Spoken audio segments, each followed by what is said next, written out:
I'm Jason Heath from Discover Double Bass, and I want to show you how I think about getting from the lower positions, the neck positions, to the upper positions, the thumb positions. And this is something that whether you stand or sit is a challenge.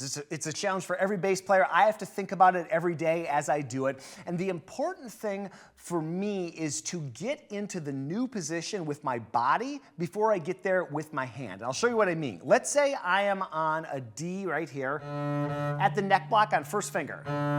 Let's say my goal is G with the thumb. What I will do is, as I'm playing D, I'm already bowing into the bass, letting the bass go against my collarbone, by my shoulder right there, just a nice little pocket for the neck. I'm not raising my shoulder, I'm just bowing into the bass, and I'm doing that as I play D. Then the hand moves. So I always get my body into position before my hand.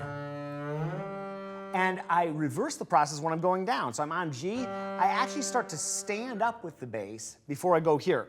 Now it's easier to go from a lower position, the neck positions, to an upper position because you're letting the bass come into you. Now you have to reverse the process. And the way that I think about this is I'm bowing into the bass and now I'm standing up and I'm actually letting the bass push into my left hand as I go up. So this is a little bit of a dance at first when you're developing it, but you can actually push kind of the bridge to the right, and you'll find that you can, between your hip right here where the bass is sitting and your hand, you can actually have a nice connection here and let the hand move down. Now notice, the body moves first and then the hand. I'm standing right now, but the same exact things are true sitting. You just don't have to use quite as much of the full body. So going from G back to D.